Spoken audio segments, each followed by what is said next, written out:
Hi everyone. I wanted to give you some support and guidance for one of the final projects that's coming up in this course. You have, without realizing it, I think, completed some parts of this or parts that will help you move forward with it. And I want to show you what those parts were and where you can find particular information about this project and very briefly what each one of those means. So here we are on our main page, but I've gone to Session 6, Earth's Resources. And as you scroll down, you see this lovely Earth icon, and it says Final Project. When you click there, you will see a template and what I'm calling a rubric. It's not completely a rubric, but it's a template for what needs to be included in this final project. As I mentioned just a few seconds ago, you have done some work towards this already. Throughout your discussions in this course, you have been asked to, for example, select certain assignments and then detail how you would modify this assignment for your students and why. So what would you do differently? Discussion 2 was about engaging students.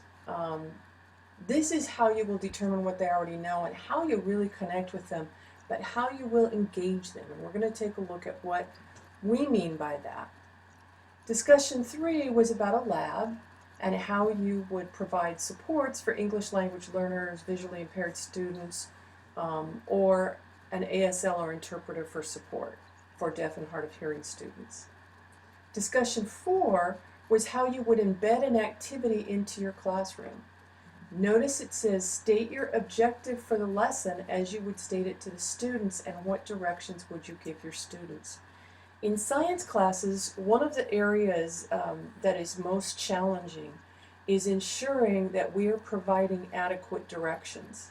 And in most conversations, this is with new teachers now, in most conversations there's assumptions of what students know, and when labs or activities don't go quite as planned, if we often look back on our lesson plan, mine included, I can almost always see spots where a little bit more information about what I wanted students to do would have been helpful. Discussion 5, how will you assess student understanding? That's going to come up again. How will you modify for either special education students or English language learners? Number 6 is one that gives folks a little bit of a challenge both here and in the final product, which is a lesson plan. One phase of a lesson plan includes exploring the concept. This is where students encounter hands-on experience where they explore a topic more deeply. I think some confusion comes in here because quite often a teacher will reflect that this is where they would do some sort of lecture, or they would be guiding the students and providing the students direct information. Exploring the concept is something else. The students are not receiving direct instruction or detailed information from the teacher, other than what is absolutely necessary for them to succeed. They are exploring and uncovering information. And so discussion 6 is for you and your colleagues to be able to have that discussion. So now, what is this final project? It is a lesson plan for between 1 and 3 days, and we're really talking about fully fleshing out a topic or concept. And you'll see it's broken apart in different phases. There are 5 phases. You can choose any topic you have studied. You can start on this tomorrow. You can wait and start on this later. This is completely up to you. There are 5 phases, and I've highlighted blue some of the critical points. So phase 1 is engaging the learner. This is mentally engaging the students with an event or question. What you want to notice is, in order to meet the target or criteria, you really want to take a look at what's in this chart and ensure that every single thing that's being addressed there is included in your lesson plan. So this is essentially the rubric, but rather than having what it looks like and what it doesn't look like, this is the specific criteria of what you need to have in that lesson plan. One thing that people sometimes have difficulty with is objectives. And when we talk about objectives, we're saying what is it very specifically that the students should learn as a result of this lesson plan or lesson series. Phase 2 is exploring the concept, the one that was in discussion 6. They receive little explanation and few terms at this point because they are to engage with it in their own words. Again, here's the criteria. Notice the word clear here. It means that someone else needs to absolutely understand what you're trying to say. Do you need to write a book on it? No. But you want to go back and look and say, what part is vague? Could somebody else deliver this? It doesn't mean, as we get down here where you're explaining the concept, here is where you come to perhaps your PowerPoint, your video where you are leading it, your lecture, your providing of information and what they're studying. Here's where perhaps you or a computer program or something else of your design meets that content information clearly. Again, as I was saying, clear specific description, clear specific description. It doesn't mean that you have to supply your lecture notes, but this is a description of how the teacher will provide the explanation. Include methods, strategies, and resources. Are you going to make accommodations and modifications for special needs and or EL students?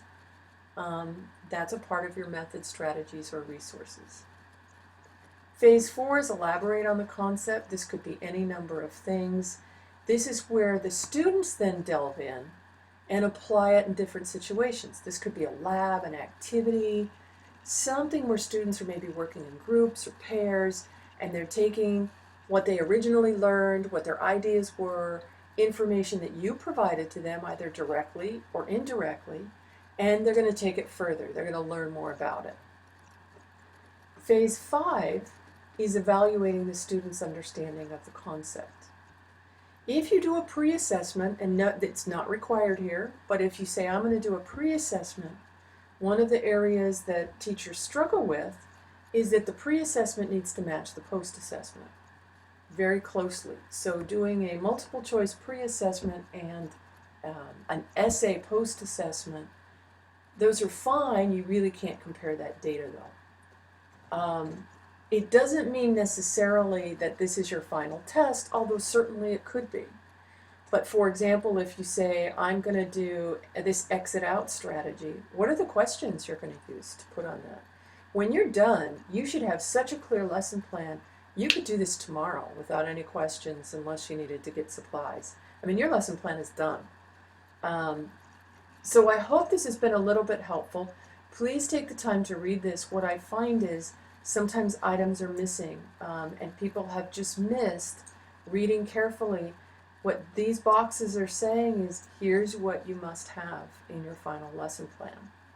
Again, you can complete and submit this whenever you want. It is due November 9th, and sessions 5 and 6 are a little bit lengthy, so maybe it's something you want to work on piecemeal over time. That is certainly up to you. Feel free to email me if you have questions. That's what I'm here for. This doesn't have to be 10 pages long.